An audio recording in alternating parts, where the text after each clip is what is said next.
Blessed love, I am the Honorable Priest Isaac. I am an official priest within the realms of Rastafari of the Ethiopia Africa Black International Congress. I also hold a certification in the craft of archaeoastronomy from Politecnico di Milano in Italy. Our universe and its makeup has always been an intriguing subject for humankind.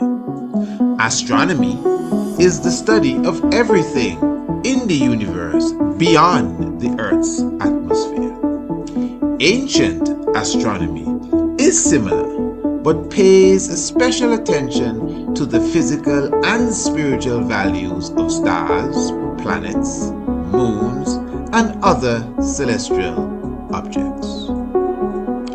It also brings in the terrestrial component, being things on an earthly plane, such as plants, human organs, and connects them to the heavenly bodies. In this course, you will learn the makeup of various planets and stars, how to locate them in the night sky, along with their associated constellations. You will also be taught about the earliest civilizations known for their astronomical comprehension, namely Kush, also known as ancient Ethiopia, Kemet, called Egypt today, the Dogons, and the Bozos, as well as the civilization of Sumer. You will also learn about black holes, their nature and origin, as well as how the ancients viewed them. Ancient astronomy is the mother of archaeoastronomy and astrotheology. Both subject areas are covered by the Priest Isaac's Institute of Holistic Knowledge. Sign up today. Visit our website, priestisaacinstitute.com, or email us, priestisaacinstitute@gmail.com for more information.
Royal family give thanks to life giver and the king of mind.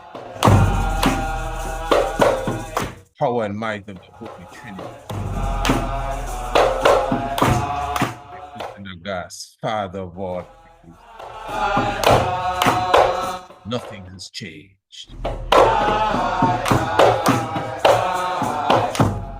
Haile Selassie. Tiger's Nest.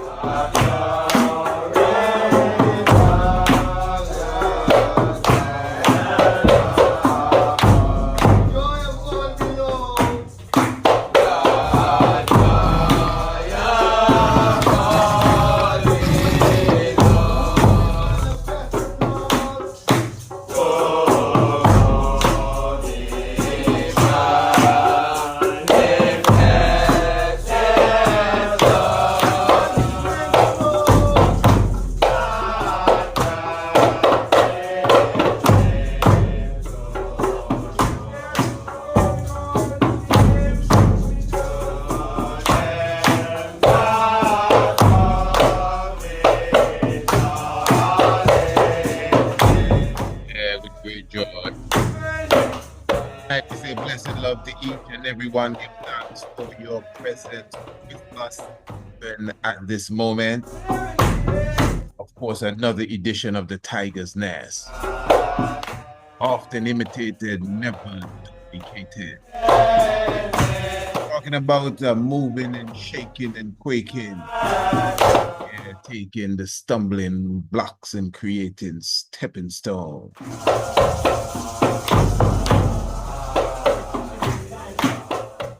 Humble servant, ambassador, honorable.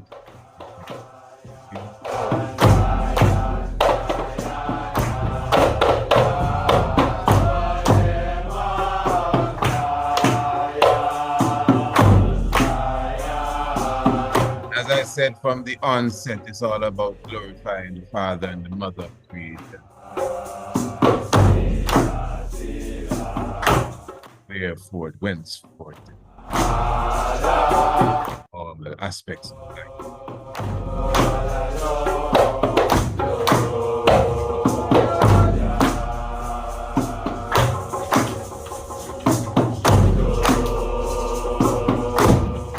Welcome to the Tiger's Nest. Of course, you know this is a program that comes first. Give thanks for all those who are a part of the subscription team.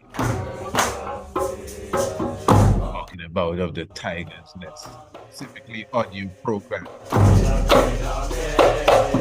Just saying a very special blessing to all of those who will be joining us also internationally. On YouTube and other social media. Give thanks, of course, you know, this is the movement where we give a lot of information, inspiration, vibration, and take it to another level. This evening will be no different. It's all about history and brushing all of the mystery. This is where it all began. We're talking about the Tiger's Nest, breaking the codes and definitely unraveling, you know, as I said, the mysteries of the heavens and even that of the earth. Give thanks again for those who are in tune with us wherever you may be internationally. We are very joyful. This evening we are still somewhat basking in the energy of the Battle of Adawa. And I really want to take a more in-depth look at the Battle of Adawa and its relationship to the whole aspect of not just the independence of Ethiopia, but the crushing of colonialism. And I'm going to tell you why I want to address it. And for those of you who are always with us, you know that my perspective of it may, you know, get a bit provocative or even controversial, because, you know, I am of the opinion that the history of Emperor Haile Selassie I is purposely, up to this time, purposely being swept under the rug, or at least being tried to being swept under the rug, if that's the right grammar there. They're trying to hide it then. Let's say that. But this has been going on from ever since. From ever since. Remember when we came into the fate of Rastafari, not only was Haile Selassie scorned by our own parents, straight up, no disrespect to them, but that's just what it was. He was the man that had starving people around him while he was feeding the meat and the lamb chops to his lions, you know. Who Haile Selassie, he never did anything for black people. These were the things you would have heard around here. You understand? But Rastafari would have proclaimed the name of Emperor Haile Selassie I. Rastafari would have proclaimed the name of Marcus Messiah Garvey. Who is that? Because you would not have heard of Marcus Messiah Garvey anywhere else but from the Rastaman, at least as a young one, not until you yourself, began to mature.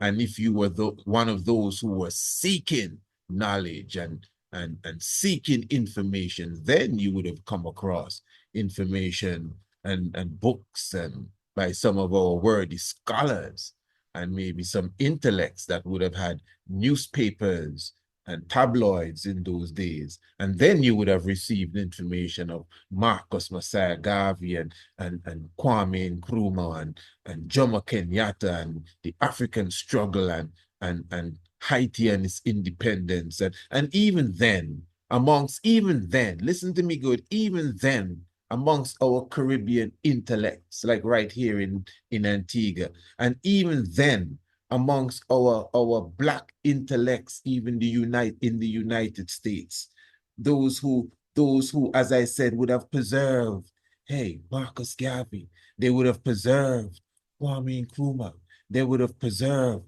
the struggle for civil rights, they would have preserved the Mau Mau rebellion. But when it came to Haile Selassie, even they,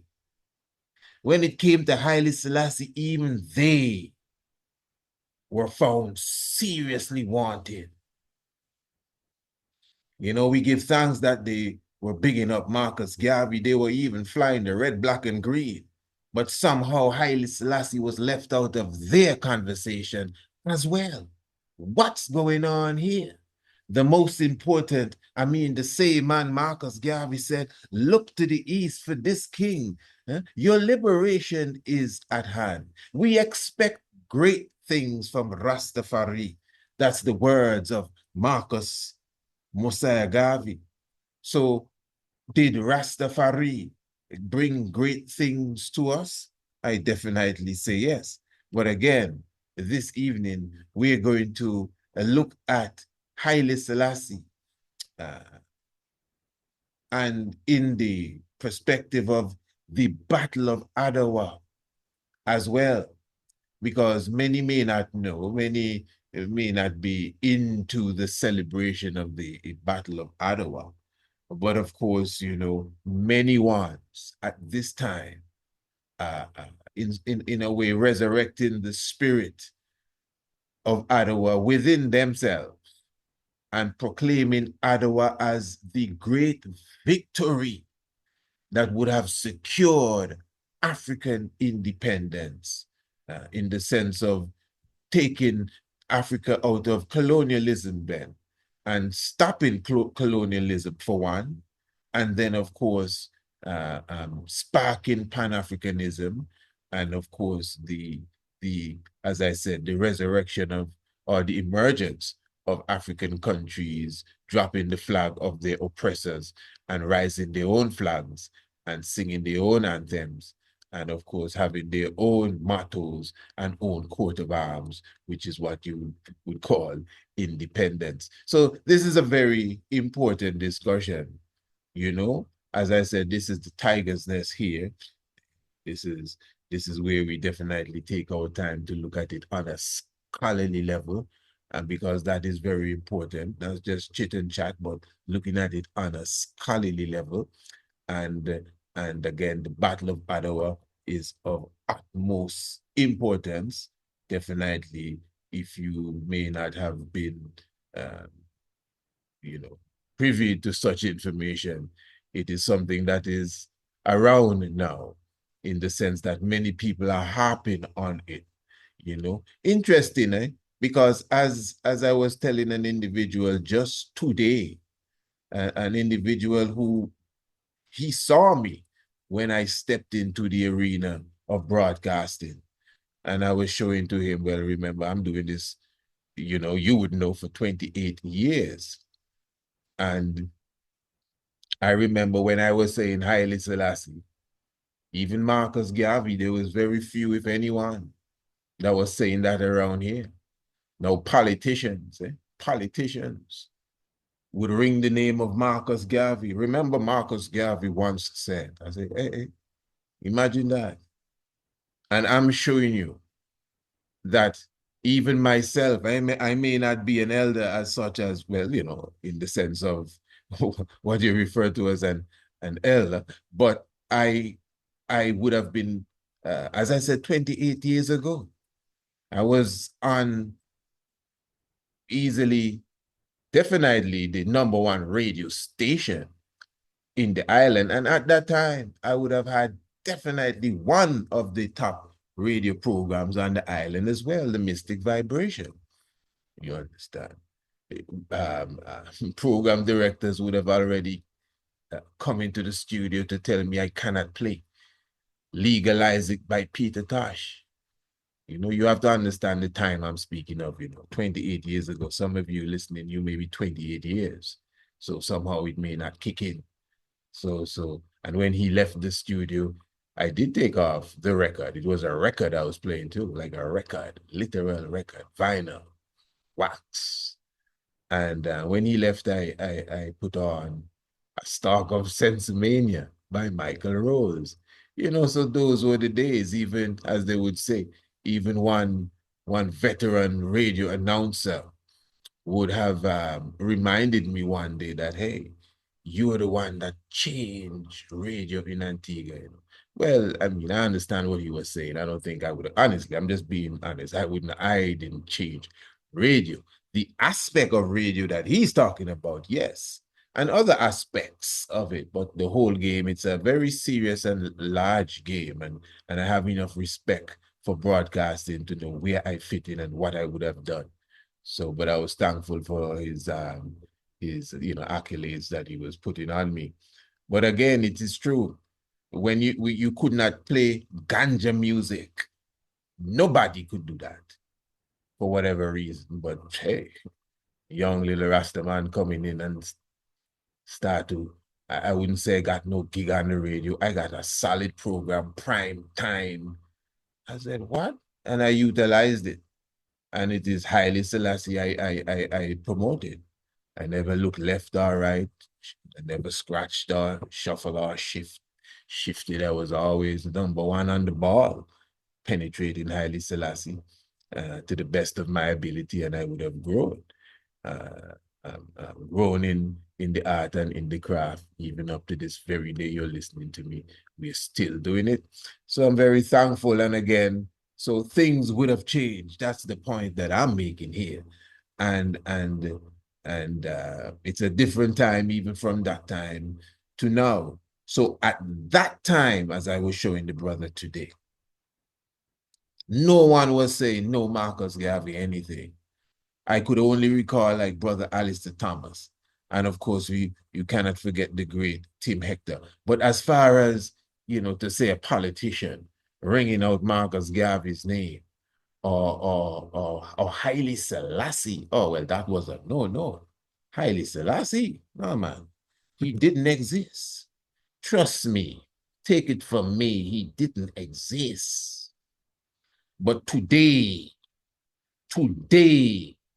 I can see even pastors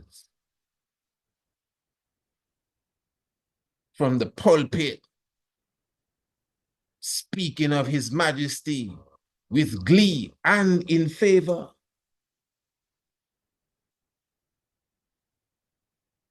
Those of you who are strongly dogmatic and religious, their words may not impress you.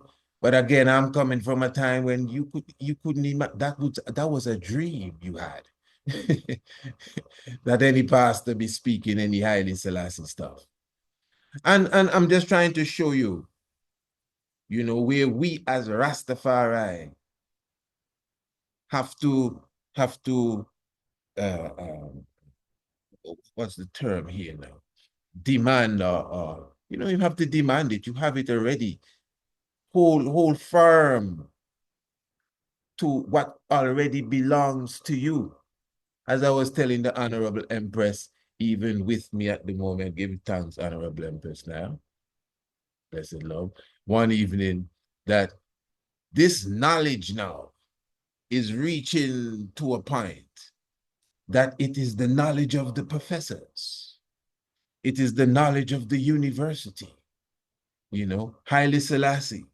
And, Sir Lord Gifford is giving a lecture on Haile Selassie and his time in exile and the city of Bath and XYZ. And this other fella here is giving a presentation and a seminar on the coronation of Haile Selassie and the different articles that he would have been coronated with.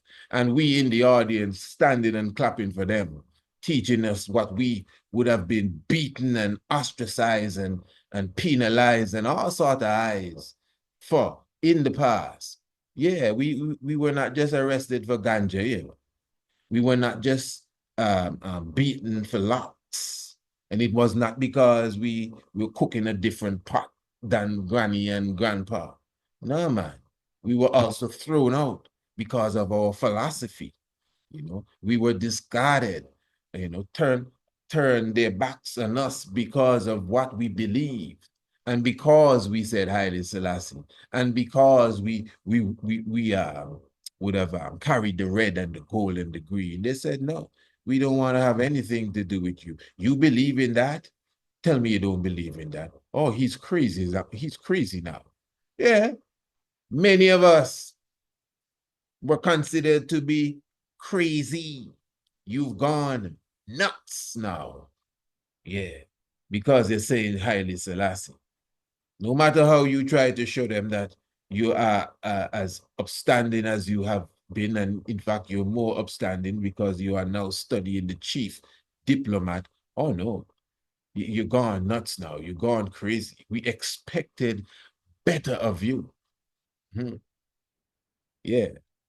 So just keep in mind that the same people that scorned you for the way you used to eat 20 years ago, those of you who are of that experience, today, they may be eating, some of them, better than you for one reason or the other. I'm speaking of what I know, eh? I'm speaking of what I know. Whether it's the doctor told them they had to or whatever. So now they're eating healthy. In fact, they're not even eating rice. You're still eating rice and peas, eh? You're still eating rice and peas. They've gone to a total, like super full raw, plant-based sort of thing. Real jungle food, a level that you should be getting to. I wonder if you get what I'm saying. Many of us coming up in the faith, let me speak some simple words for you, man. Many of us coming up in the faith, our parents, granny and grandfather would say, hey, you got to leave here, no two-pot cooking in here. You want me to underline it for you? Those were the words that were told to me. No two-pot cooking in here. I don't know if that was the straw that broke the camel's back, but I already had locks. Smoke was already filling the house, ganja smoke. You understand? That was a new thing. Something never expected to be accepted, but no one complained. So I just kept it up. But because I was decided not to eat, the food of my father anymore, my literal biological father. It's me and my daddy used to live together. Daddy used to cook for me and I would cook for him, but then I just stopped eating meat. That seemed to be, I don't know if that broke the bond, but that seemed to be the straw that broke the camel's back. Because he's coming from an age, trust me, no locks allowed. Smoke with smoke, ganja, you crazy. But I got away with that.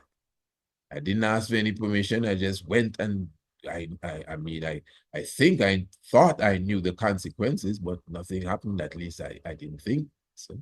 But the two-pot in the house. Oh no, brother. This ain't gonna work. And that was it. But I'm just trying to show you, and it's not about my story. Many ones would have gone through that. And the same person that would have asked you to leave, when you return, they're eating better than you. Because you must understand, family, this is psychology. Many of my listeners understand what I'm saying.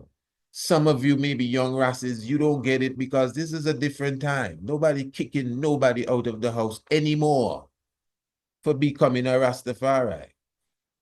At least I don't think so. And if it is, it's in the very, very, very low minority. In my days, it was a part of the rites of passage. You say Ras, you got to go. Do something. Many hills, and that's why many of us from that time came up strong as Rastafari, because hills was the refuge. And there were already those in the hills that would accept you and teach you, well, this is how we go, Ras, in the hills. What if you get what I'm saying?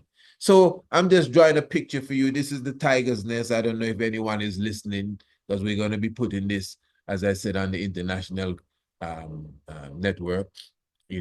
One's maybe saying, wow, this is a long program, but this is the tiger's nest. You have to have time to come into the nest. And we're spending, I haven't begun yet. We have not begun the tiger's nest. This is the introduction. I'm just saying good evening to my family, So I'm just giving you an idea of who I am to those who are joining us for the very first time. Give thanks for your presence, and still giving the family an idea of where we're coming from and where we are now. And even when we get into the discussion, you will see the importance of what I'm saying as it relates to how times have changed and what is being accepted. Because you go back home now, the same granny say, boy, Fitzroy, I'm glad they come back home. What you saying name now? Ira, something? Yes, granny, Ira. All right, Ross, Ira, whatever. But granny still saying, Fitzroy, come here. So Fitzroy, the doctor say, the cholesterol look high, Fitzroy. Boy, Fitzroy, the diabetes, boy, Fitzroy. Yeah? So all of a sudden, granny is, as I said, not even eating rice and peas anymore. Granny's eating quinoa and and raw food and more green leafy vegetables and a specific type of soup and millet soup and have a specific soup blender. Everything changed. No more fat back for granny. No more bullfoot soup for granny. No more goat water for granny. Same granny, that tell you can't live around me and no I tell nothing and no jabber pot. You got to go. Yeah, but when you came back, granny changed. Now I'm just showing you this is the reality of many. The same pastor that said you cannot come into the church even with your hair plait. I remember them days. I remember them days. When I say remember, I can clearly see a brethren come to the church door, St. George's Anglican Church. A young youth, I never forget. I always sit at the back. And they tell the youth, you hear plot, you can't come in the church, an Anglican church. Yeah. Now, the pastor have locks. You know that. Anybody that is into that stuff. The pastor have locks, and not only locks, pastor have two earring in the left ear. In fact, the pastor, all sort of things. So times would have changed, and every 10 years it would have changed. Imagine 30 years I'm talking about. So back to history again. This is my point now. Back to history. I understand the time when you were scorned, totally scorned for saying Haile Selassie. That is why one still have a certain scorn within them for Rastafari. I'm telling you, I'm not asking you, you know. I mean, I and I Rastafari as a movement, as a people. Don't fool yourself, Rast. I don't care who you are. There's still a scorn. You see, like how black people still scorned? You can Michael Jordan, Jackson, and Obama, all you want. They still scorn black people. Whether they purposely do it, scrupulously or unscrupulously, consciously or unconsciously. Many ones come from a culture where that is already embedded. They can't even do anything about it. So black people are scorned. Naturally, we don't expect you to be at the top of the world. No, you just stay where you are. That's how it's set. It's the same way with Rastafari. It may not be like back in the days. Give thanks for that. And of course, as Rastafari, you yourself have to live up to the principles, not of the world, of the principles that Haile Selassie the First would have given to us. We're not trying to impress no one. But if you live to the principles given to us by Haile Selassie the First, everyone will be impressed. But this is what I'm saying. That is how you know they still scorn Rastafari, because even those who you impress,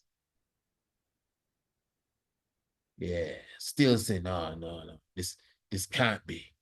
No, that's too much. Yeah. Hey, family, give thanks for your presence with us. Wow. Thanks, a beautiful introduction. And of course, let me just remind each and every one, as you may have been gazing, for those who will be looking at this on the YouTube and other other um other openings on social media. Of course, we're talking about the 12th annual African History Month essay competition. This is the 12th year. Now we're already in March. We done bust into March.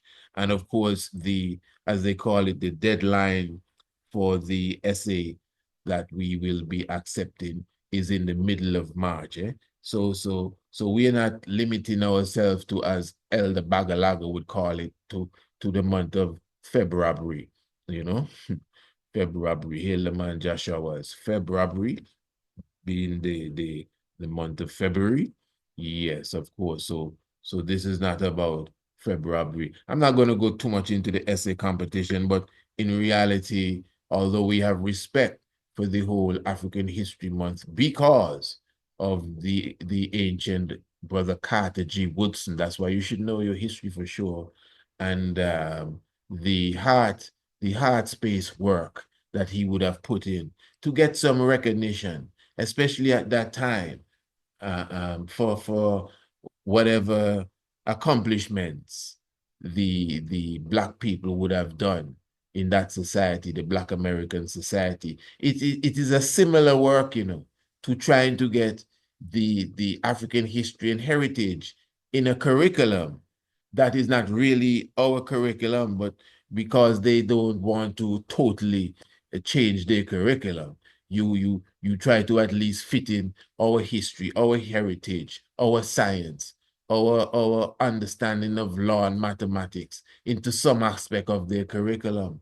So this is what Brother Carter G. Woodson was trying to do, to get some level of recognition, which it obviously would have gotten, for the history of Black people from Africa to the United States of America.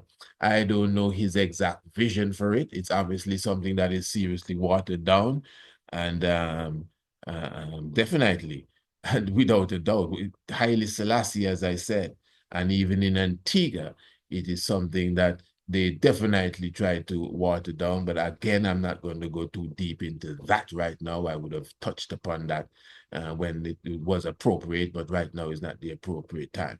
So for sure, again, the month of February, we do utilize it because that is what ones accept, and we expand upon it. Our prize giving ceremony sometimes goes all the way into April, and we give the children after sparking them from November and going through the month of February. We, as I said, we extend it into March, and we continue to spark them, to do their research and submit their essays. Now, this year, we have 3 specific topics that we've asked them to write upon. We have the Kingdom of Kush, we have the Battle of Adawa, and we have the 38th African Union Summit. I wonder if you're with me. So we have the Kingdom of Kush, we have the Battle of Adawa, and we have the 38th African Union Summit. These are the 3 topics that we are asking the young ones to write upon. Now, remember, this is a national essay competition. Of course, I know ones internationally, and when I say nationally, again, I think I would have made it clear. At the moment, we are broadcasting from the nation of Antigua and Barbuda. And at the same time, this is where the essay competition would have been for the 12 years. Those of you who would have been with us, even for the last 3 years, you would have seen us propose an international essay competition. And of course, just like the national essay competition, it is something that comes with a budget, and the budget does exceed that of a national essay competition. So it is something that depends. I wouldn't use the term depend. Let me use another word. I mean, we could do it if we want to do it, but that's not how the world runs. As the old people say, that's not how the barley grows. You understand? I'm not afraid or ashamed to say there's a lot many may not know, you may not see, but there's a lot that we do, a lot. From my standard, we do a lot, whether it is financially or whether it's just from the heart space. Even this essay competition that I'm telling you about, I can tell you straight up, it is us that is doing it. We do have people that contribute, which we will highlight them in our upcoming magazines, and you will see many ones would have put forward their hands to it. But there's a lot that goes into it. That's the point. A lot that goes into it, but it's not a problem. It's just a labor of love. But if we're going to do an international essay competition now, I mean, those of our tribe, that's what you are, those who are here and listening, you are of our tribe. Those who are of our tribe, well, definitely you would have to come on board and assist, because that's the thing. I know for the last 3 years we've been saying, hey, international essay competition, we would have done ads, we would have had campaign, and so forth and so fifth. And although amongst the tribe there are some very good ones that are with us, I must say in general, those of us who consider ourselves conscious, those of us who consider ourselves people that have awakened as such and understand the reality of life. I don't think we know when it's time for us to come together for a cause that would benefit the mind and just the whole psychological outlook of the young ones. But let me just be clear, that's not a problem to me. I'm just showing to those who are stressing that we should have an international essay competition. I totally agree with you, but that will take us coming together on a serious level when the call is given. Because my family, this is more than just sit down and talk time. I think you can see this is a very, very serious time we're living in. Whether it's sanctions and tariffs, whatever it is, this is a serious time that we're living in, and our agenda has to be a very big goal as it relates to our freedom, redemption, and international repatriation. So I'm very thankful again for your presence with us as it relates to the essay competition now. As you know, it's something that is structured for children from the age of 7 to 17. And we ask them, as I just said, to write an essay on the topic. The children are divided into 3 sections. You have the juniors, the intermediates, and the seniors. And depending on the age, it's 150, 250, 350 words. So yes, that is really how that is structured as such. And again, you can also contribute to this essay competition. Every year we get tablets, we get laptops, different prizes as it relates to scholarships, even computer classes, weekends at resorts. We would have given that also in the past as well. But more so, it's around the whole structure of education. It's around the whole structure of, institute building that we really foster these prizes. So if you, for example, would like to donate a laptop, we still have time for that. So you may be in the international community and you may want to ship it to us. And of course, as you know, we do the prize giving ceremony every year. And of course, your name will ring if that is something you are looking forward for. That's not a problem. Your name, your company, your enterprise, it will be put in light and under the spotlight. You don't have to worry about that at all. If you're one of those that know anonymous, I'll prefer to keep it anonymous. That's not a problem at all. But we will still let the people know this is from anonymous. Yeah. So it's very important as well if you want to do that, that you contact us. Of course, you know our emails, Priest Isaac Institute at gmail.com, Priest Isaac Institute at gmail.com. So if you want to contribute a tablet, if you want to contribute a laptop, if you want to make a financial contribution towards the essay competition, trust me, now is the time. Of course, again, we do have a contribution rate sheet that you could see when you email us. But I can just tell you plain, man, if you're not contributing a device, you can just contribute what you can, whether it's 500 or whether it's 50 or whether it's 100, whatever scale. As I said, we'll be thankful. So give thanks, Priest Isaac Institute at gmail.com. All right.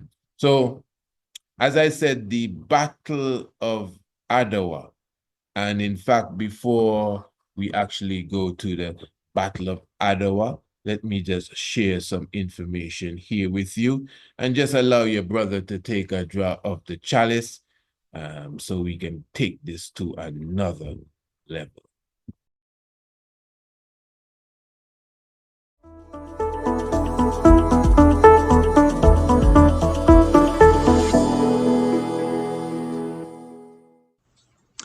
Blessed love, I am the Honorable Priest Isaac.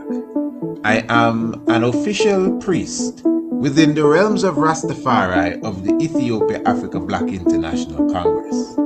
I also hold a certification in the craft of archaeoastronomy from Politecnico di Milano in Italy. Our universe and its makeup has always been an intriguing subject for humankind. Astronomy is the study of everything in the universe beyond the Earth's atmosphere. Ancient astronomy is similar, but pays special attention to the physical and spiritual values of stars, planets, moons, and other celestial objects. It also brings in the terrestrial component, being things on an earthly plane, such as plants, human organs, and connects them to the heavenly bodies. In this course, You will learn the makeup of various planets and stars, how to locate them in the night sky, along with their associated constellations. You will also be taught about the earliest civilizations known for their astronomical comprehension, namely Kush, also known as ancient Ethiopia, Kemet, called Egypt today, the Dogons, and the Bozos, as well as the civilization of Sumer. You will also learn about black holes, their nature and origin, as well as how the ancients viewed them. Ancient astronomy is the mother of archaeoastronomy and astrotheology. Both subject areas are covered by the Priest Isaac's Institute of Holistic Knowledge. Sign up today. Visit our website, priestisaacinstitute.com, or email us, priestisaacinstitute@gmail.com, for more information.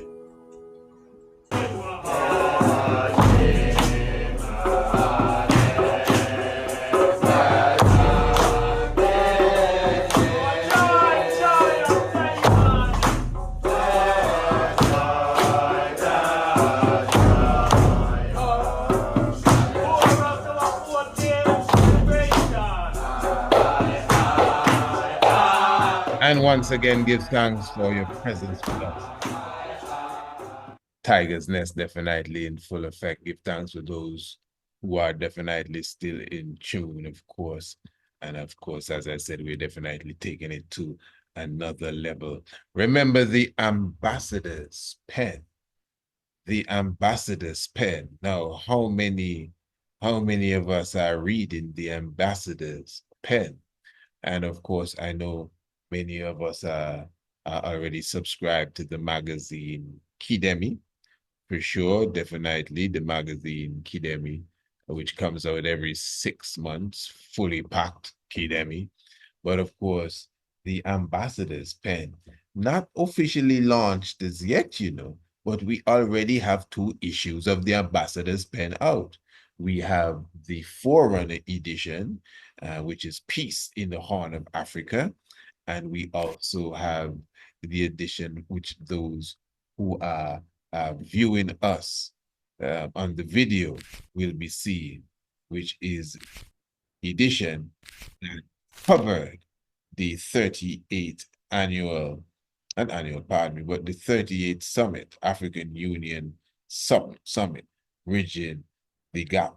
And of course, and bringing the pieces together. And it was a special edition which came out, I think it was the 16th of February, 2025. So those of you who were following the 38th African Union Summit, of course, you would have definitely listened to speeches from some of the key people in the ball game today. For sure, the Prime Minister of Ethiopia, One Abiy Ahmed, he would have definitely opened the batting. You also had the Secretary General of the United Nations, who also gave his speech, and a few others. But the speech that really stood out, not just him, I know the speech that stood out to the world was the speech that was given by the Prime Minister of Barbados, one Mia Mottley.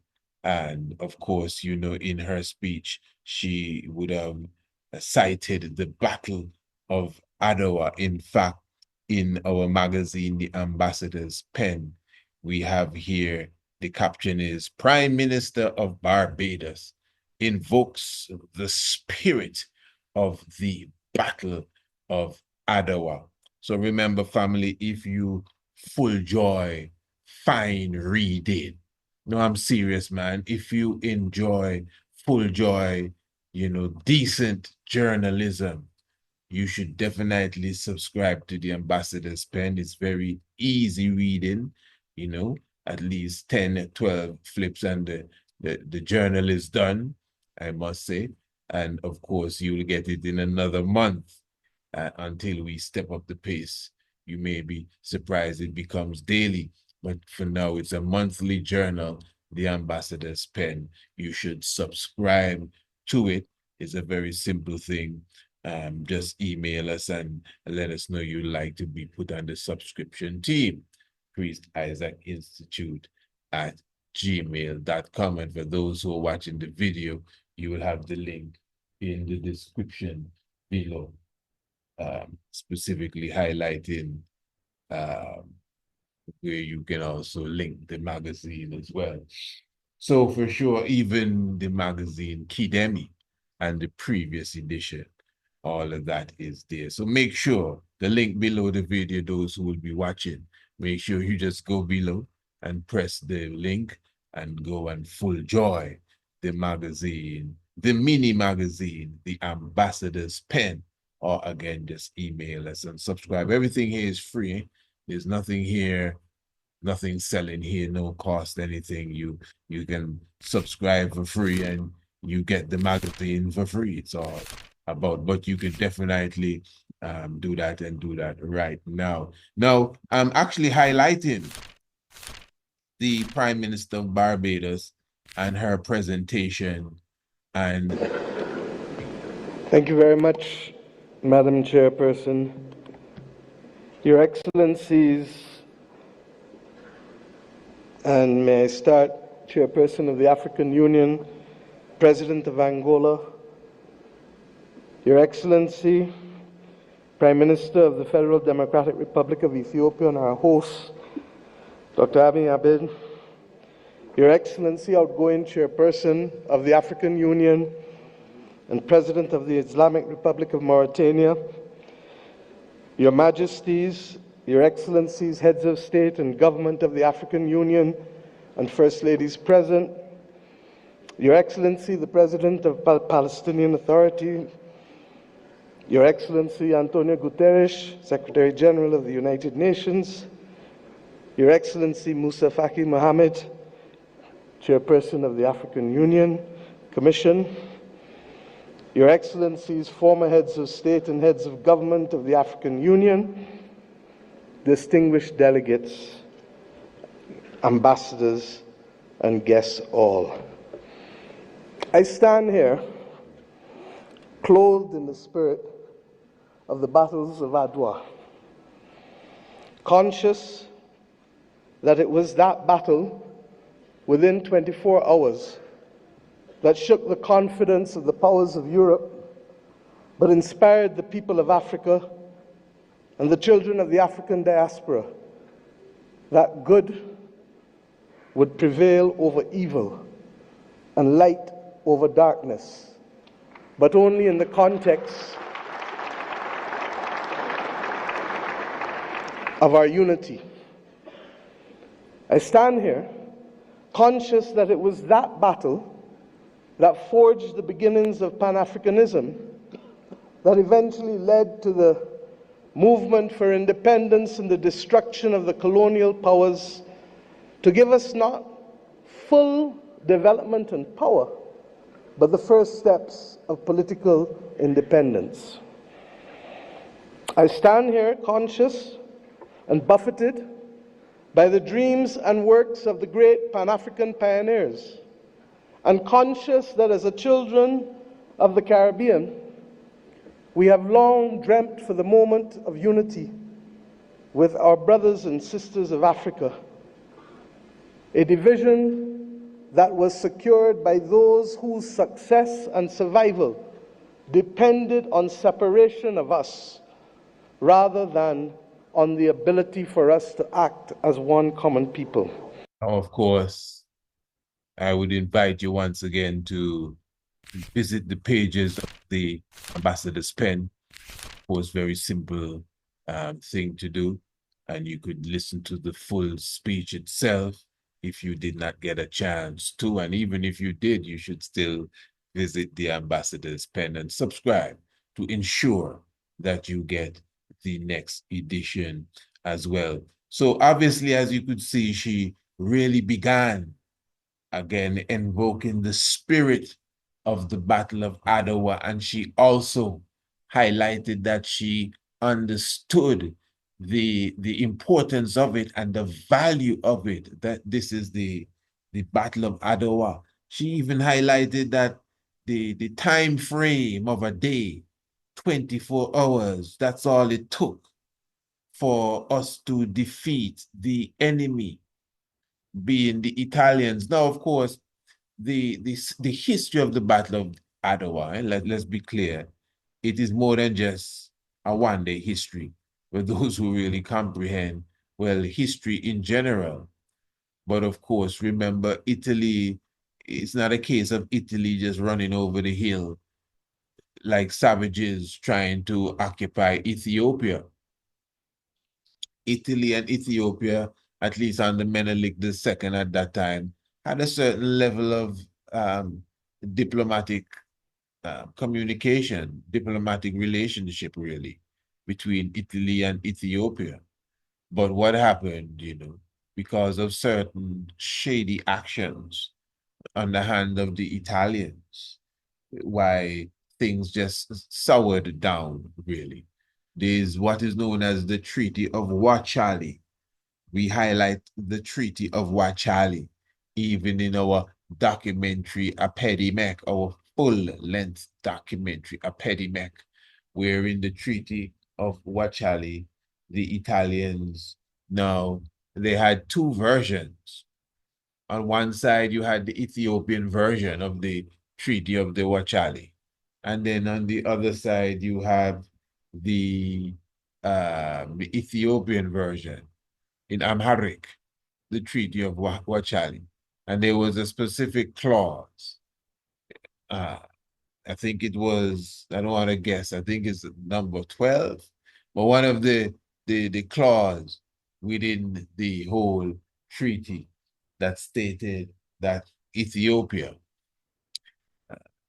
could be represented by Italy on the international stage, in the international arena, and that would be at, of course, the behest of the Ethiopians. So the Italians would definitely would have had to have some sort of, reasoning with the Ethiopians. But that was on the Ethiopian side. Yeah, Ethiopians didn't have a problem with that, but that is with their permission. The Italians could represent them internationally, but with their permission. But on the Italian side now, the clause said that the Italians had all rights, exclusive rights, to represent Ethiopia on the international scene without going and asking them anything. Now, that itself was not the kickoff to the war, but from that moment, historians clearly highlighted that Menelik II, Haile Mariam, would have begun stiff preparation for the expected battle. So the battle itself, or the war, was extensive to some degree.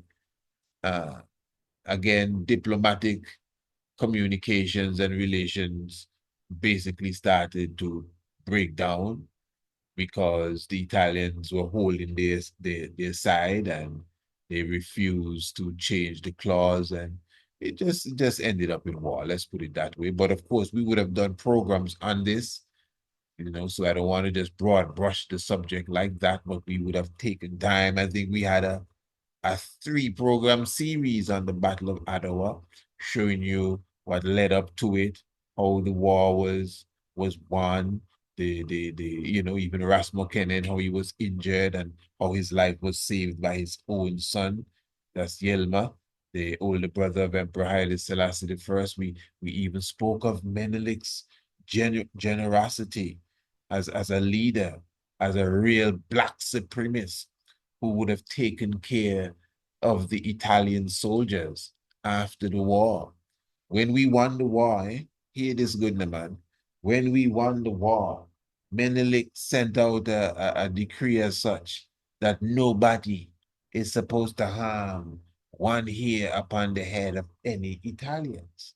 Now, when Emperor Haile Selassie I, after the war with Mussolini, when we won the war, and Haile Selassie said that, today we're not going to be like the enemies we have just defeated, and we will not hurt the soldiers of the Italians. The whole world marveled. They couldn't believe. But I guess they're not students of history, because I mean it was a wonderful thing to do, but to say they couldn't believe. The king before that, Menelik II, did the very same thing. And what Menelik II did now, ones like Ras Johannes Mengesha, which is the son of Johannes IV. He, what I mean, he wanted to deal with these people here, especially the prisoners that they had. And Menelik said, no, if you deal with them, you're going to have to deal with me. I said, not to harm them. And then when you understand the whole reality of the war, so we battling here in Adwa, like about 3 months from Addis Ababa. We're not flying plane at that time. And after the war was won in Adawa, Adawa is in the north, by the way, the north of Ethiopia, in the what do you call it, the Tigray region. You have Adawa, not that far, relatively speaking, from Aksum. So that's where we met up, and that's where it went down. And many ones actually, even in that same region from Tigray going up into Eritrea, would literally blame Menelik. All the praises you see Menelik getting, they have people in Ethiopia that blame Menelik for not running the Italians all the way north out of Eritrea as well, and taking back Eritrea, which remained an Italian colony.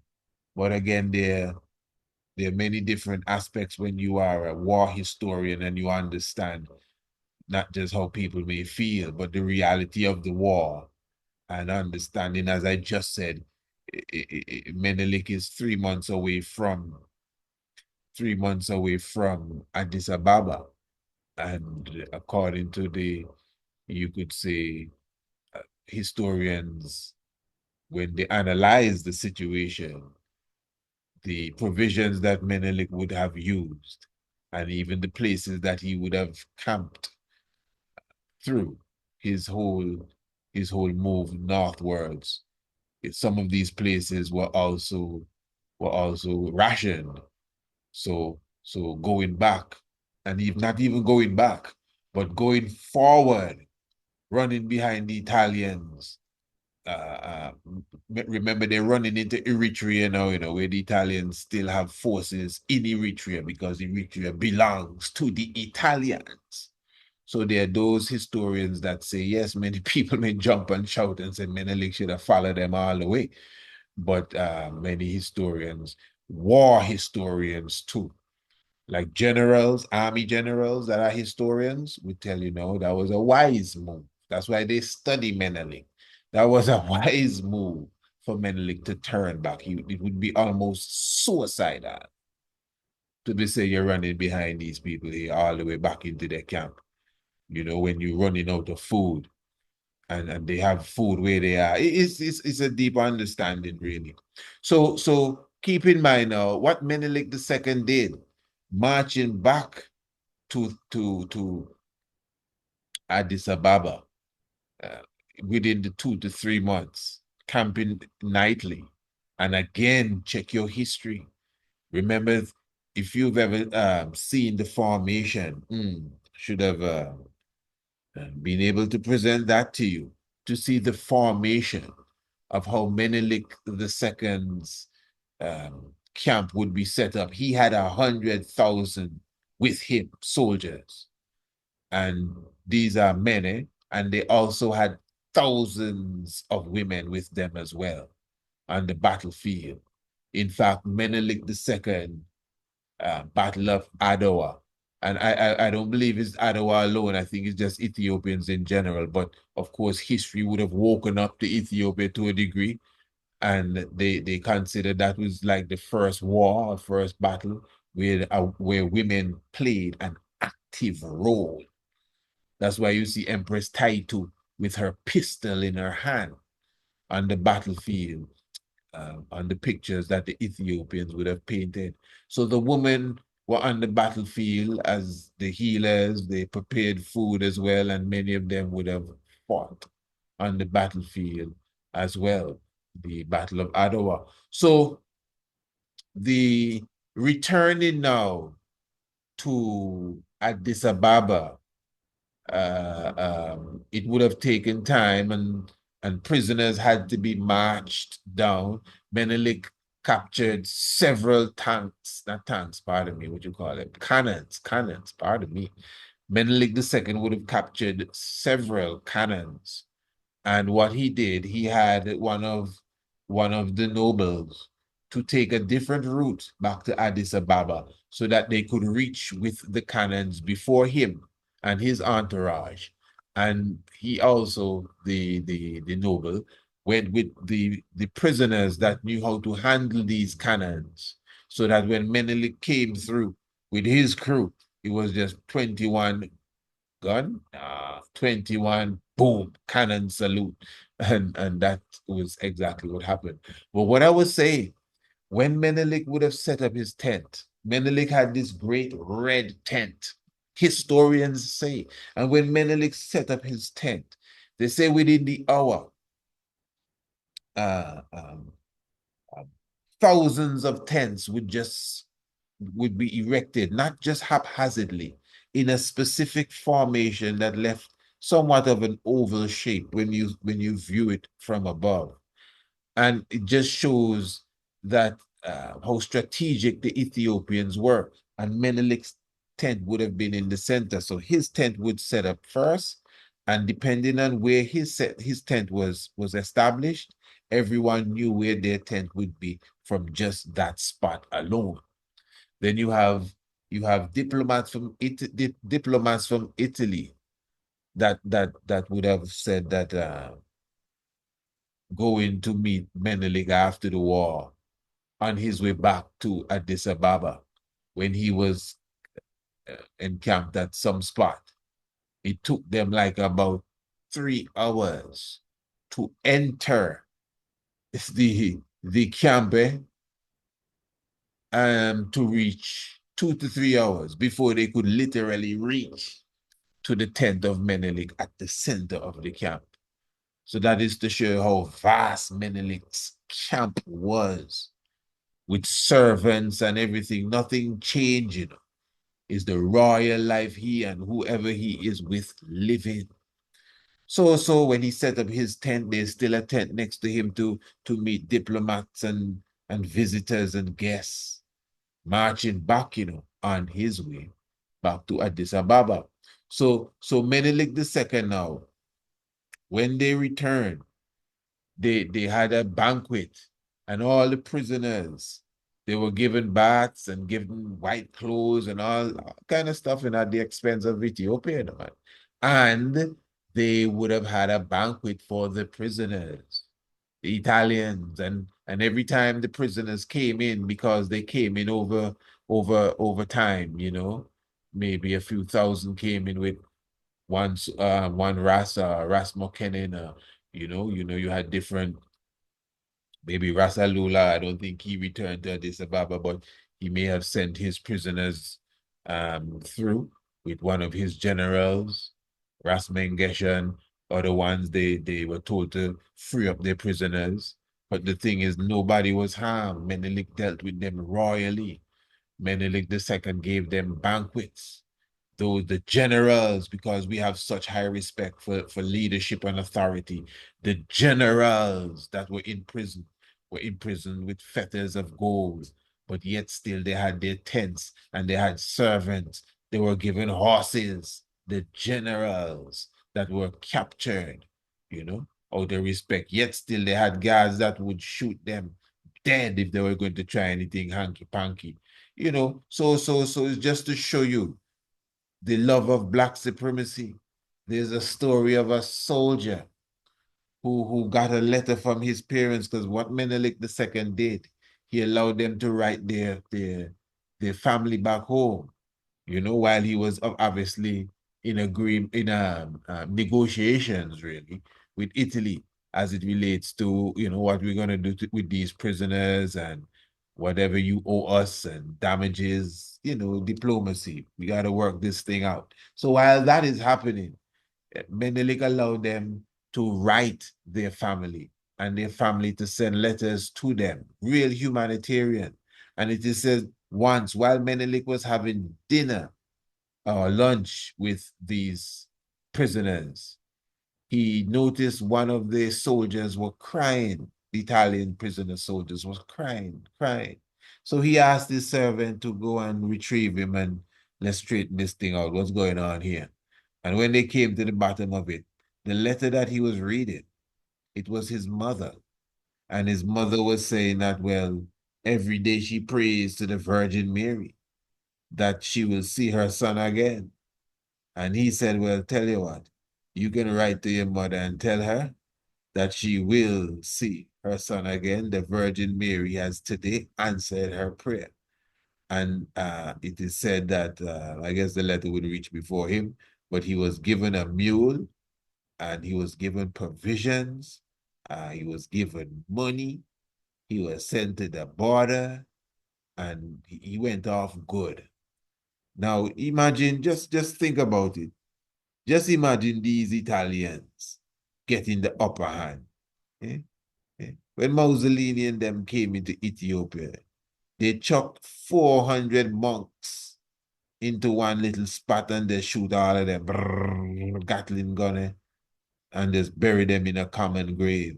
400 or 500 monks or some great number of monks that they just destroy like nothing. Like nothing. So you can see the mentality. That is why we always say black power and black supremacy is not the flip side of white supremacy. It's a totally different thing altogether, you know. So yes, given a good understanding of the love of Menelik II and even the Battle of Adwa.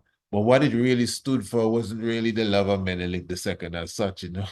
The Battle of Adwa to the world stood for Africa, proving that it had the might to defend itself against a European army, without a doubt. That was it. It proved that we had the might at that time to defend ourselves against a European army. You cannot deny that. The Battle of Adwa would have stopped colonialism from totally taking over Africa. That is true as well. But the Battle of Adwa was not the decisive battle to ensure that colonialism didn't take over Africa. What I'm trying to say, you know, many historians try to push the narrative that it came to an end at Adawa. That after the Battle of Adawa, I want you to listen to me good, that after the Battle of Adawa, or at the Battle of Adawa, this was the decisive moment where Africa secured its independence from Italy. Listen, as I said, we are top #1 fans of the Battle of Adawa. But it's not the Battle of Adawa alone.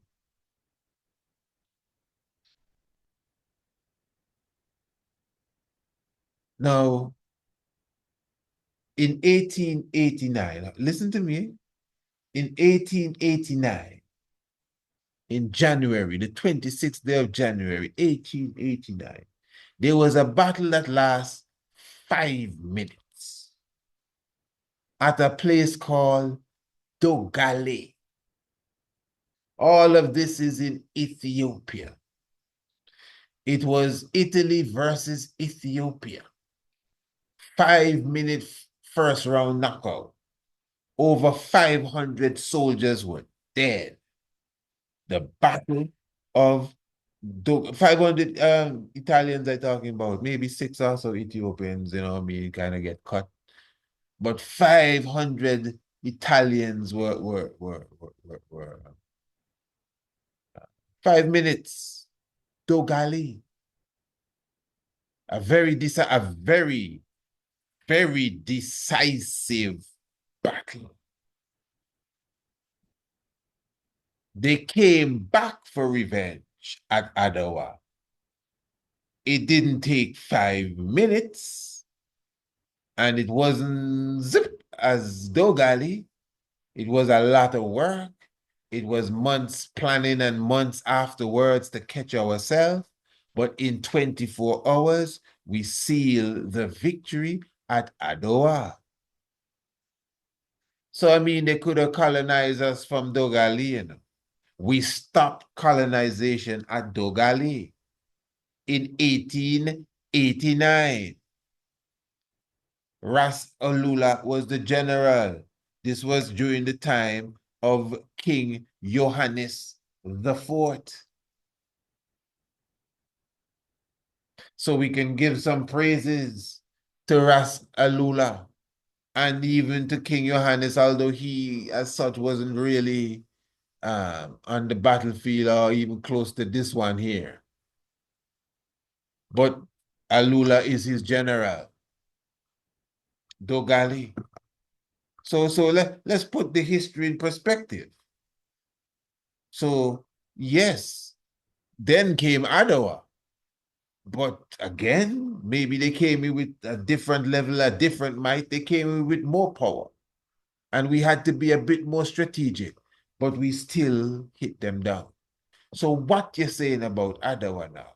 Well, Adawa was the battle that decided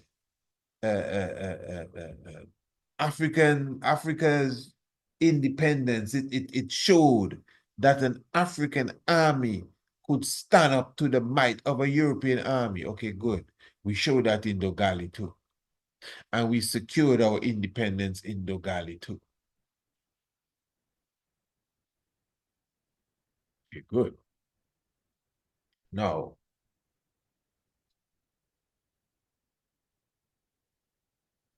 there was another battle after Adwa.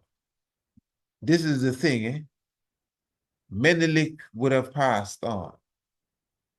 Because remember, eh? Listen to me good. The British told the Italian, I'm talking about in the same month, they were supposed to attack Ethiopia on the 29th of March, you know. The same month that we defeated them at Adawa. The British told Italy that we can get you some planes and we can line up in Djibouti and we can bomb them from there. Imagine that.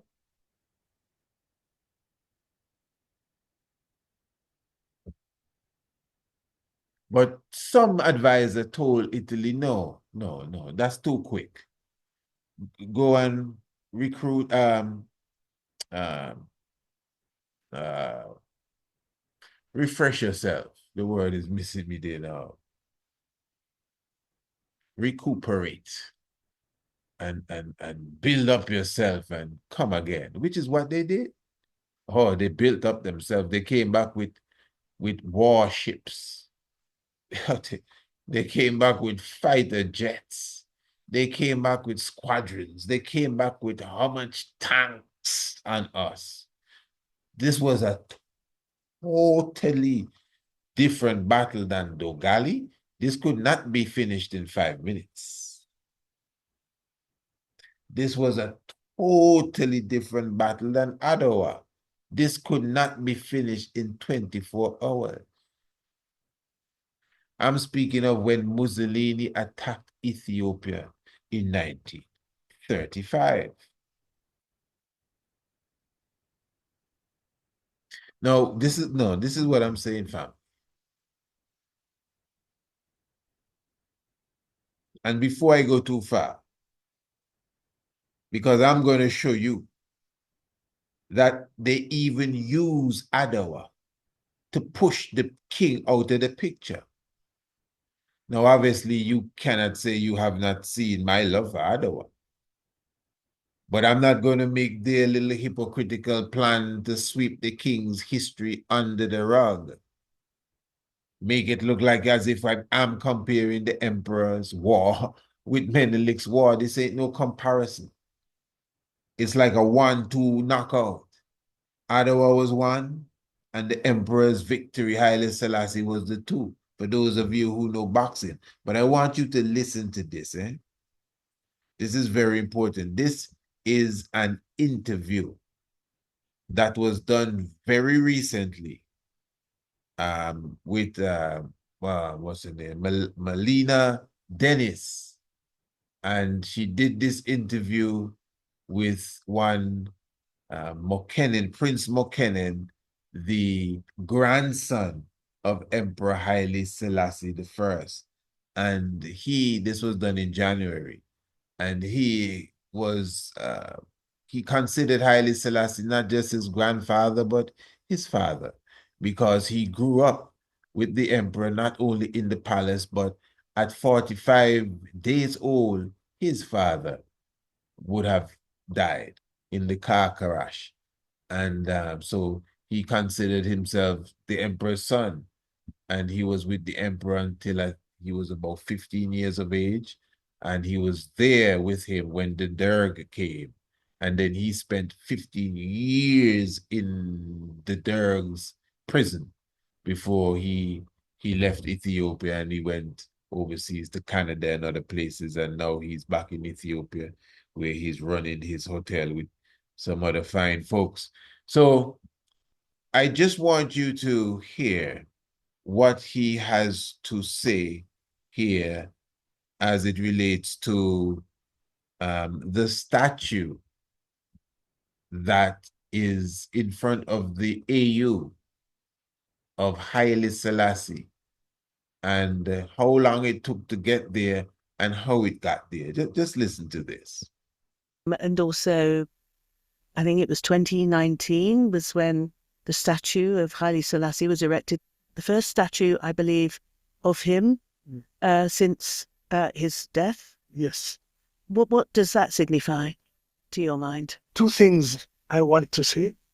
The first thing is that I am grateful to Africans that were cognizant of the fact that he played a role in instituting the OAU, later the AU, and the fact that it was the Ghanaian president that said Nkrumah didn't do this alone, because the statues of Nkrumah, the statue of Nkrumah was there. He could have just had a shut up, but he raised the issue, and the prime minister then followed through. He said, we'll do it. And the current prime minister as well asked for it. So it was done. So what he's saying basically, so the statue of the emperor, you would see it there. And this is a very important point before I continue, just so you could understand the atmosphere I'm trying to show to you. Because one's may be a bit skeptical about even the angle that I'm looking at this from. But he said, that's the emperor's grandson, that statue of the emperor that was put in front of the AU in 2019, thereabouts, it was the Ghanaian president who had to come and say, hey, fella, I know I'm Ghanaian, but Kwame Nkrumah alone didn't do this. And this is how the Ethiopian prime minister, prior, he said, and even now, would have agreed to put in the statue of the emperor in front of the AU. Now, I want you to see. Now, that is just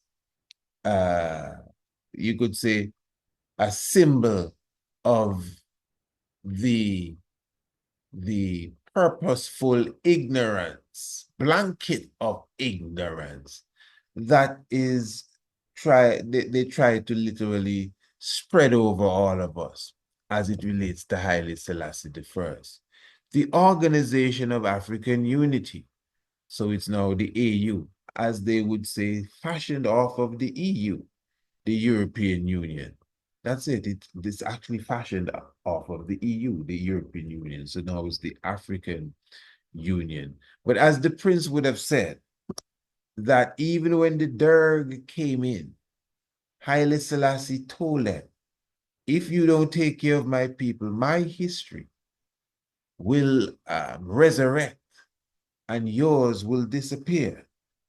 And you see, as I said at the beginning of this program, today, unlike in the early days when we came into this faith, you hear many people speaking of Haile Selassie.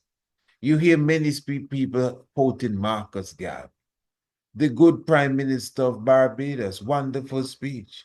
She invoked the spirit of the Battle of Adawa. So it's obviously a different time, but all of the invoking of Adawa and all of the hailing of Selassie and all of the quoting of Garvey, it was I and I alone, Rastafari, that was doing that at a specific time. And even the masters who would have been courageous enough to say red, black, and green, and I'm with Mr. Garvey, some of them not only kept the king quiet, they would cut you out if you bring up Haile Selassie name in their lecture. I'm not asking you. So we have come very far. Those of us who know where we have come from, speaking of myself.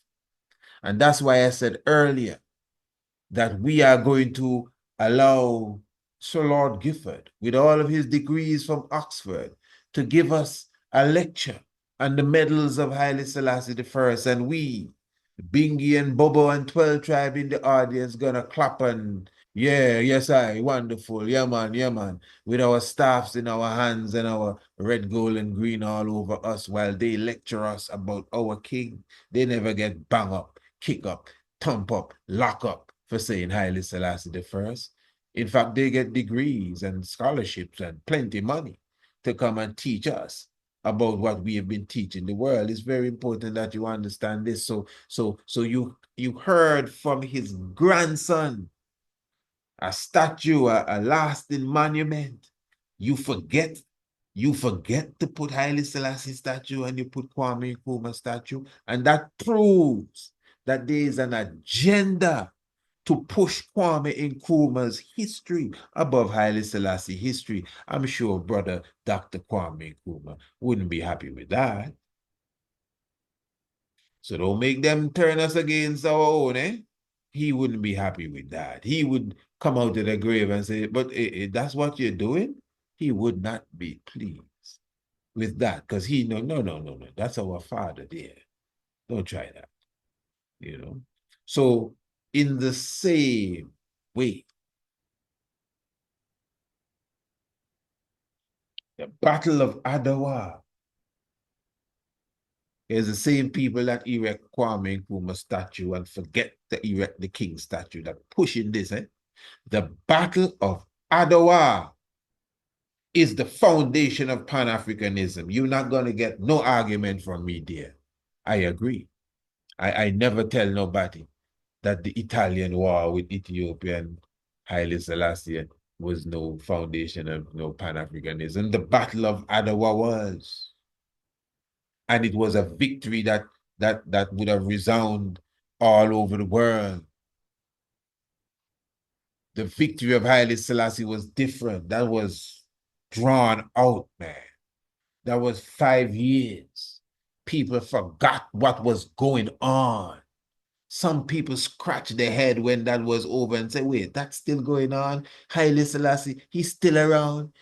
Back where? Ethiopia, he gone back for real? That's how that panned out. You cannot understand that war unless you read the autobiography of Haile Selassie Part 1 and Part 2. Family, if Ethiopia lost that war, colonialism would have come. There was the Battle of Adawa, and we won the war. And colonialism ran away. Then there was a next war. It wasn't the Battle of Adawa, but the Battle of Adawa was not the Goli, neither. They're different. It took different, there were different circumstances, and it took a different mind frame. I always say, and I will ever say, this is what you call divine intervention. There was nobody else I could see being in the seat of the emperor of Ethiopia and winning that war against Mussolini than Haile Selassie. That was pure genius, intellect, and cunningness and everything. That is why the Messiah himself, as we as Rastafari would have proclaimed to the world, that's why God in flesh himself had to come to deal with this matter. It took the most humble, it took the most innovative, intelligent, patient, wise, and courageous, diplomatic. I mean, the whole works. The three wise men put together couldn't compare to the genius that we had in Kidemi with Haile Selassie. Yeah, man. The man that appeared before the League of Nations and shocked the whole world and pricked their conscience. Yeah. The same man, whether you like it or not, master chess player. Imagine that one European country running another European country, as many of you like to say, out of an African country and for the African king. What kind of thing is that? Who is this African king that is so wise that he can make that happen? And the same Britain tried to take over Ethiopia after you. And then again, and this wasn't a battle with no guns. Not even a penknife was taken up. And the king still got around them and took back Ethiopia from Britain within a matter of no time. It didn't even work, the trap that they were trying to catch Haile Selassie in. The point I'm making, you know, the different levels of this war. We love a lot of Royal Rumble and SummerSlam. So just the idea of Menelik going in, dun, dun, dun, dun, dun, dun, dun, dun, dun, 24 hours, and we just pop, pop, pop, pop, pop, pop, pop. Yeah. Menelik was the granddaddy. But as I said, Ras Alula defeated them in 5 minutes. What about that one? And that was done the same year Menelik became king, but before he became king. Dogali. Haile Selassie's war with Mussolini was 5 years. But it was a chess match. Some chess matches within a minute it's done, some take weeks before it's over. And that was the master at war. Come on, man. Mussolini came with dozens of what you call them, airplane carrier ships. Just think about that. Airplane carrier ships. You need not say nothing else. We didn't have no airplane carrier, nothing. Airplane carrier ships. And we would stood them for so long. And the brilliance of the Godhead conquered. Remember, you know, don't take nothing away now from my God and King, you know. Because when Haile Selassie I went to England, nobody was keeping any secret that this was the man that was on the battlefield. That's how they refer to him as. Well, here's the war-wrecked monarch, straight from the battlefield straight to the League of Nations. These were the phrases and terminologies that they would use about the emperor. Some said he went gray. So they said, after being on the battlefield for so long, the emperor is obviously wearied, but he's not as gray as some said he would have been. All of that. So the point is that in news reports, we played a report for you the other day. Those of you who watch us on the internet, uh, uh, and here comes the saddest man in the world. You remember that one? The saddest man in the world. Yeah, yeah. If Ethiopia would have lost that war, the Battle of Adwa would have been considered a good try. Some of the accolades we give to the Battle of Adwa, we would have to take it back because Ethiopia would have become colonialized. So Ethiopia did not become colonialized. Who get the praises for this one now? Don't tell me Britain, you know. Don't try no foolishness and tell me Britain is who kept Ethiopia from getting colonialized this time. This is what I'm saying. And this is not even a one-day war. This is a 5-year war. And somehow we want to pretend we don't see this war here. Again, this is a 1-2 knockout punch. You know, you're a boxer, you have the one punch and maybe an uppercut. The Menelik II war with Italy was one punch, bam. And then the battle with Mussolini, that was the master blow. In fact, maybe it was a 3-punch. What do you call 3 punches? I don't know. Because listen, no offense, man. After Adawa, yeah, Pan-Africanism. But which country got independence?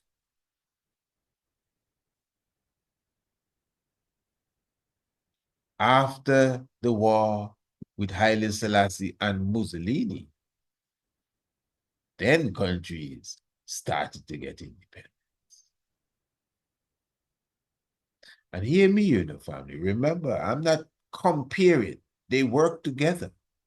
We don't do these things, We're not into that. In fact, I would have never even thought there was something to kind of balance out here until I realized that there is this deceptive, somewhat hypocritical agenda to pretend as if we don't see Haile Selassie the first. And this is what the grandson said the emperor told the Derg, Mengusta and them fellas. He said, hey, if you all don't take care of my people, my history will come back, resurrect, and yours will fade away. The Prime Minister of Ethiopia just renovated the Jubilee Palace. They call it the Grand Palace today. And when the delegates and the ambassadors and when we visit Ethiopia and the heads of state visit Ethiopia, they're given a grand tour of Haile Selassie's palace. And nobody pretending it's Queen Elizabeth's vacation, nothing. You see all the king's clothes and his swords and his medals and his pictures and all 30 plus catalog and we call it Buick and Lincoln Continental, all of the cars well renovated in the car museum, in the beautifully renovated palace for the King of Kings. As he said, his history would rise. You can't run from this. Ethiopian airline up to a day like today, still soaring above all the other airlines in Africa.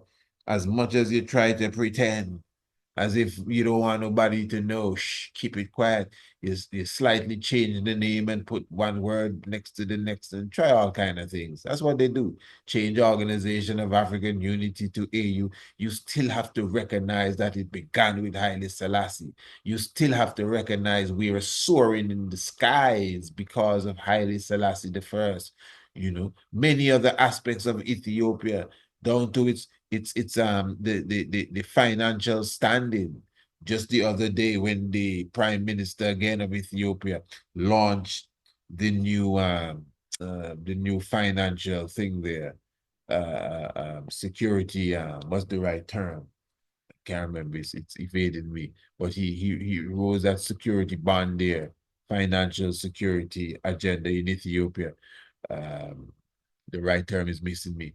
But this was done first in the 60s. So who did that? Haile Selassie.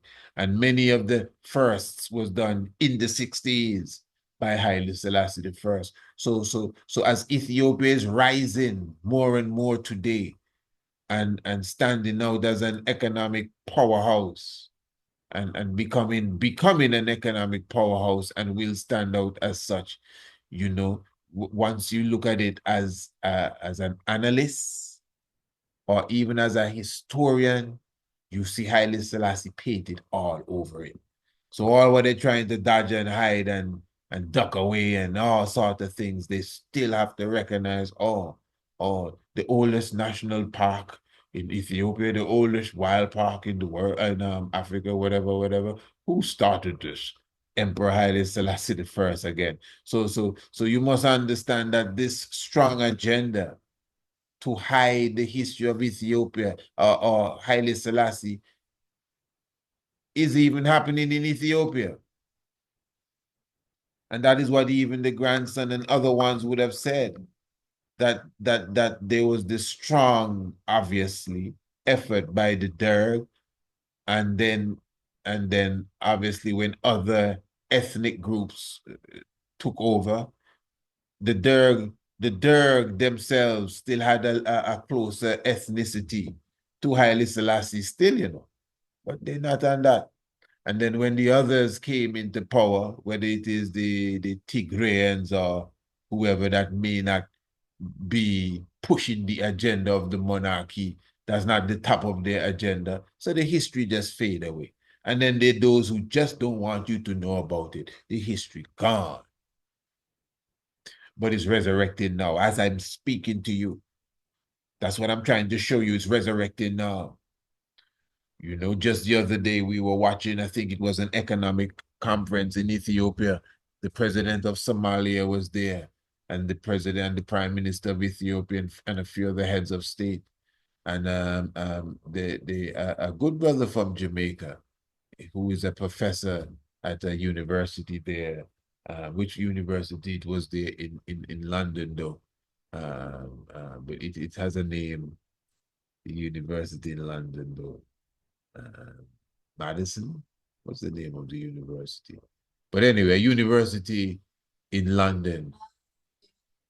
Birmingham University, yes, in London. And he gave a very nice presentation, I would say. One of us, black brother, don't get me wrong at all, but I'm just trying to show you. And you know, he obviously has a level of consciousness, but he was speaking of our struggle. Not that he wouldn't have tasted the struggle a bit too, but this is my point. This is my point, that we are living in the age now when, just as even King Emmanuel say, the government is going to call for us to run their affairs. And it's getting there. You know, colleges and other professors and deans and these ones will be calling for our professors, for our intellects, for our doctors amongst us. So are we ready? Are we ready as historians? Are we ready as speakers, orators? Are we ready as storytellers? You know, or do we have to buy a ticket and sit in the auditorium and make Lord Gifford again teach us about the coronation? You know what I mean? And so Sambord Clifford, no disrespect to them, teach us about the lineage of Empress Menen when we get kicks and blows and all sorts of things for talking that same stuff 30 and 40 years ago. So, again, we're celebrating the Battle of Adwa. Yes, and of course, you know, we are celebrating 60 and 70 years of the formation of the Congress. Ethiopia Africa Black International Congress Church of True Divine Salvation, established by the Honorable King Emmanuel Charles Edwards. We sing a of course, the Congress moving on. We better make sure it's moving on, family. You understand? Because if it's one thing, the Congress tends to put most of what's going on out in the open. So many have an eye on it. Is it really moving on? Eh? No, I'm very serious. Is it really moving on, or are we just talking the moving on stuff? We can't be playing with time and space, people, and playing with fantasy and fairy tale and think we're living in the internet world forever. I'm very serious. And those of us who don't take King Emmanuel Arder serious and his agenda seriously and think that we just gonna, be around here and skinning and grinning forever. We better get serious and really work on an agenda. Yeah, because when a carcass it's rotting and stinking, is not a good thing, believe me. But Lazarus was rotting and stinking for 4 days, and Christ still had enough power to resurrect Lazarus. So even as I'm speaking now, it's the moment of going into the underworld. To those who comprehend that language, it is the beginning of the 40 days and the 40 nights, the Lenten period. And we're right now we're looking at it as the resurrection moment. It's 40 days of resurrecting, busting out of the prison of colonialism and imperialism and all white supremacy, sufferation. So family, it's all love, Give thanks for your presence, give thanks for your joy. I am encouraging everyone to make sure that you subscribe to the Ambassador's Pen. It's definitely free of course to subscribe and to get it, the Ambassador's Pen. You could also check the link in the description below for those who are checking the video, and you could definitely click it and look at the different issues that came out and await the official launching. And remember the magazine, Kidemi. So much information and vibration.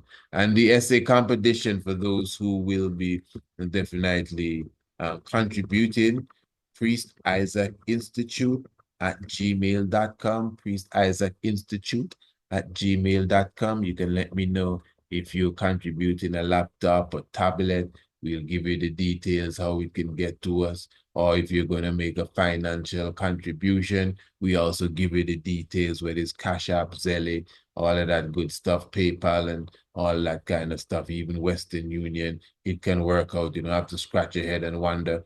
Don't worry, I'm not, even if you think, boy, I'm not into the electronic thing, it's all right.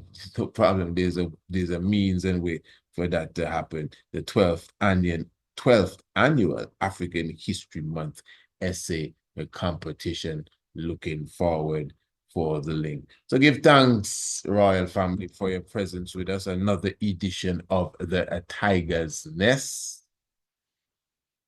Of course, if you know your Bible and you do not know your history, the knowledge of your Bible will become a mystery. And you see, as I said, going into the Lenten moment, it is just through the interest of time. We spent so much time this evening, but maybe in the program tomorrow, we might go a bit more into that and so many other things we have to touch upon.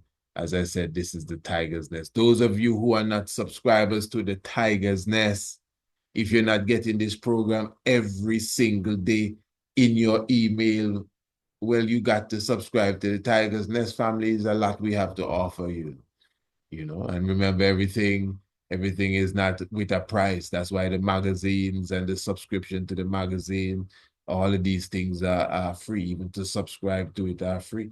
Even to subscribe to the channel. And that's another thing.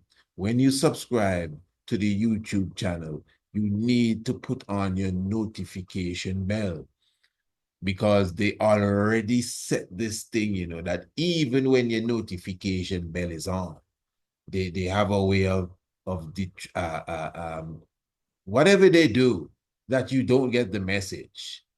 And then we may be live or something is premiering and you say, but I never got the message.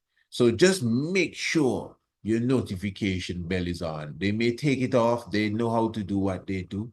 They know how to, what was the term they use now? Shadow you, all of that kind of stuff there. So make sure that you keep it on. And subscribe to those who have not subscribed. But make sure you subscribe to the Tiger's Nest radio program. Never miss another edition again. Episode, yeah.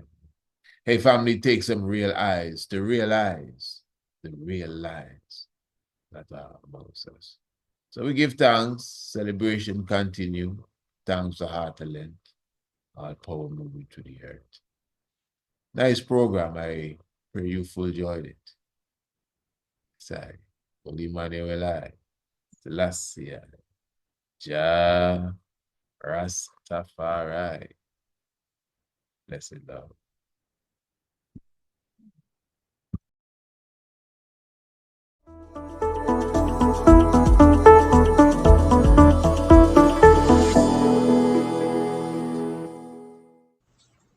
Blessed love. I am the Honorable Priest Isaac. I am an official priest within the realms of Rastafari of the Ethiopia Africa Black International Congress. I also hold a certification in the craft of archaeoastronomy from Politecnico di Milano in Italy. Our universe and its makeup has always been an intriguing subject for humankind. Astronomy is the study of everything in the universe beyond the Earth's atmosphere. Ancient astronomy is similar, but pays special attention to the physical and spiritual values of stars, planets, moons, and other celestial objects. It also brings in the terrestrial component, being things on an earthly plane, such as plants, human organs, and connects them to the heavenly bodies. In this course, you will learn the makeup of various planets and stars, how to locate them in the night sky, along with their associated constellations. You will also be taught about the earliest civilizations known for their astronomical comprehension, namely Kush, also known as ancient Ethiopia, Kemet, called Egypt today, the Dogons, and the Bozos, as well as the civilization of Sumer. You will also learn about black holes, their nature and origin, as well as how the ancients viewed them. Ancient astronomy is the mother of archaeoastronomy and astrotheology. Both subject areas are covered by the Priest Isaac's Institute of Holistic Knowledge. Sign up today. Visit our website, priestisaacinstitute.com, or email us, priestisaacinstitute@gmail.com, for more information.